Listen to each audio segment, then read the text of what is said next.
और एक बड़ी खबर आपको बता दें, जम्मू कश्मीर के अनंतनाग राजौरी लोकसभा सीट पर इस बार दिलचस्प मुकाबला होने वाला है, क्योंकि पहली बार जम्मू कश्मीर के दो पूर्व मुख्यमंत्री महबूबा मुफ्ती और गुलाम नबी आजाद आमने सामने हैं। 7 मई को अनंतनाग राजौरी सीट पर मतदान है।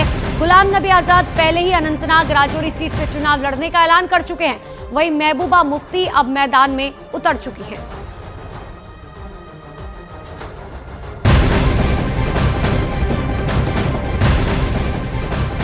समाजवादी पार्टी के राष्ट्रीय अध्यक्ष अखिलेश यादव ने रविवार को मुख्तार अंसारी के पैतृक आवास मोहम्मदाबाद जाकर अंसारी परिवार से मुलाकात की और उनकी मौत पर शोक संवेदना व्यक्त की। लेकिन इस मुलाकात के राजनीतिक गलियारों में चर्चाएं तेज हो चुकी हैं। जहां एक तरफ अखिलेश ने मुख्तार की मौत पर योगी सरकार को निशाना साधा, तो वहीं केशव प्रसाद मौर्य ने अखिलेश पर ही सवाल खड़े कर दिए। तो ये तस्वीर आपको कल के दिखा रहे हैं, जिस वक्त मुख्तार अंसारी के घर पर अखिलेश यादव पहुंचे थे। हालांकि इससे पहले असदुद्दीन ओवैसी जैसे तमाम नेता जो हैं वो मुख्तार के परिवार से मुलाकात करने के लिए पहुंच चुके हैं। लेकिन जिस वक्त अखिलेश यादव पहुंचे उसके बाद अब भारतीय जनता पार्टी लगातार अखिलेश यादव पर हमलावर है। इतना ही नहीं, तुष्टीकरण की राजनीति करने का आरोप जो है बीजेपी की तरफ से अखिलेश यादव पर लगाया जा रहा है। लेकिन अखिलेश यादव ने मुख्तार की मौत पर एक बार फिर से सवाल खड़े किए हैं।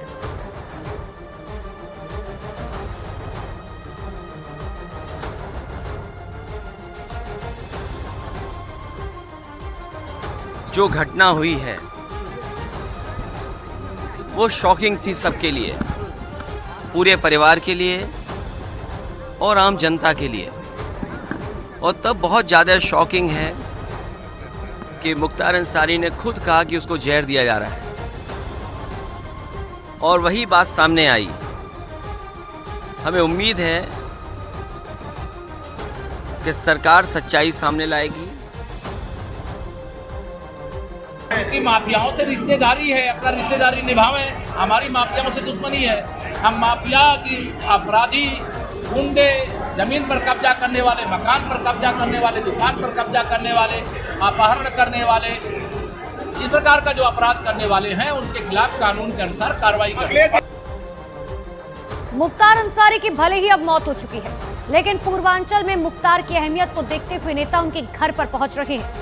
मुख्तार के यहां स्वामी प्रसाद मौर्य, असदुद्दीन ओवैसी के बाद अब खुद समाजवादी पार्टी के अध्यक्ष अखिलेश यादव पहुंचे।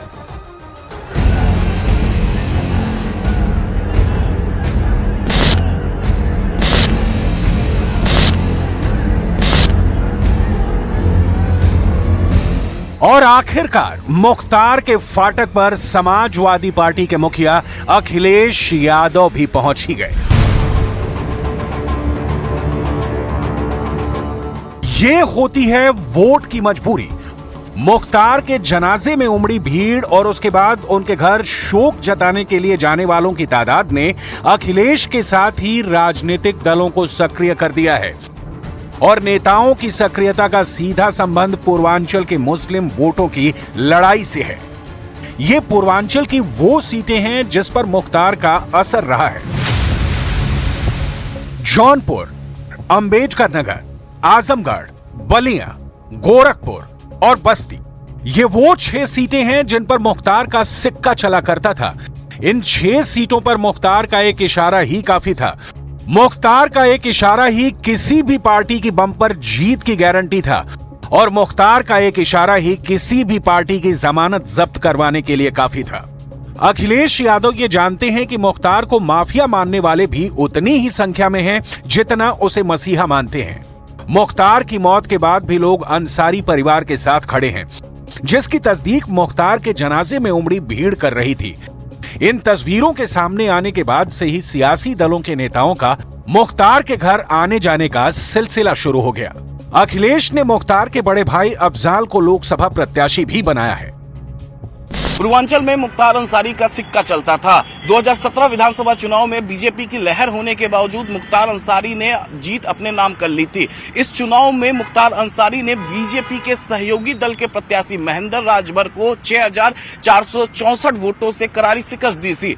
इस चुनाव से ठीक पहले मुख्तार अंसारी ने कौमी दल एकता का विलय बहुजन समाज पार्टी में करा दिया था। इसका फायदा यह हुआ कि मुख्तार अंसारी को कुल 96,411 वोट मिले थे, जबकि उसके निकटतम प्रतिद्वंदी बीजेपी के सहयोगी दल सुहलदेव भारतीय समाज पार्टी के प्रत्याशी महेंद्र राजभर को 79,947 वोट मिले थे। अब सबसे पहले आपको दिखाते हैं मुख्तार के गाजीपुर में मोहम्मदाबाद स्थित घर फाटक पर कौन कौन हाजिरी लगा चुका है। 31 मार्च को सबसे पहले स्वामी प्रसाद मौर्य मुख्तार अंसारी के घर पहुंचे। इसके बाद उसी शाम को असदुद्दीन ओवैसी मुख्तार के घर पहुंचे। 1 अप्रैल को धर्मेंद्र यादव ने मुख्तार के परिजनों से मुलाकात की और मुख्तार की कब्र पर भी पहुंचे और 7 अप्रैल आते आते सपा के मुखिया अखिलेश यादव मोहम्मदाबाद पहुंच गए। अब इन 4 तस्वीरों को देखिए। ये 4 तस्वीरें यूपी और खासकर पूर्वांचल में मुख्तार की ताकत बयान करती है।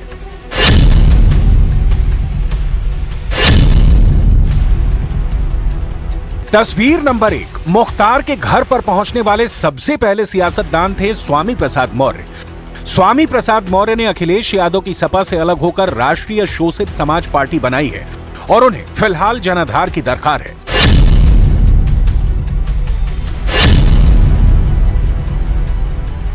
तस्वीर नंबर 2, मुख्तार के आवास फाटक पर पहुंचने वाले दूसरे सियासतदान थे असदुद्दीन ओवैसी।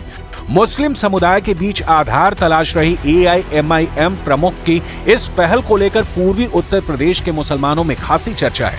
ओवैसी ने कृष्णा पटेल के नेतृत्व वाले अपना दल कमीरावादी के साथ पिछड़ा, दलित, मुस्लिम यानी PDM के नाम से न्याय मोर्चा लॉन्च किया है।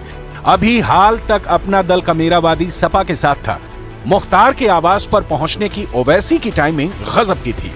ओवैसी मुख्तार के घर देर रात उस वक्त पहुंचे जब रोजाना लोग तरावी की नमाज के बाद फाटक यानी मुख्तार के घर पर एकजुटता दिखाने के लिए भारी संख्या में मौजूद होते हैं और वहां मुख्तार की मौत के लिए ओवैसी ने यूपी सरकार को जिम्मेदार ठहरा दिया।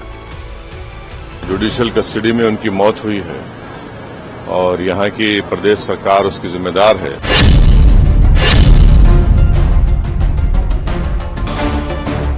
ओवैसी की मुख्तार के परिजनों से मुलाकात की तस्वीर आने के बाद 1 अप्रैल होते होते सपा नेता और अखिलेश यादव के खासम खास धर्मेंद्र यादव भी मुख्तार के घर पहुंच गए। धर्मेंद्र यादव ने सिर्फ परिजनों से मुलाकात नहीं की बल्कि वो मुख्तार की कब्र पर भी पहुंच गए।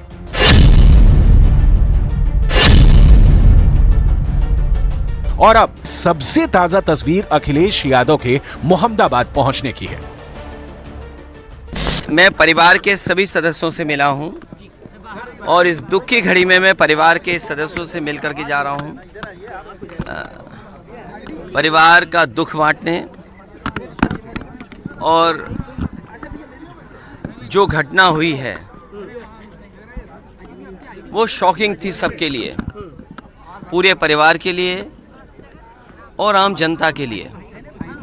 और तब बहुत ज़्यादा शॉकिंग है कि मुख्तार अंसारी ने खुद कहा कि उसको जहर दिया जा रहा है और वही बात सामने आई। हमें उम्मीद है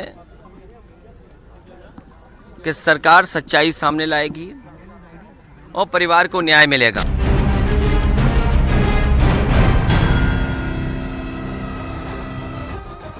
देखिए, अखिलेश यादव ये जानते हैं कि मुख्तार को माफिया मानने वाले भी उतनी ही संख्या में हैं जितने उसे मसीहा मानते हैं और यही वजह है कि मुख्तार के फाटक पर समाजवादी पार्टी के मुखिया अखिलेश यादव भी पहुंच ही गए।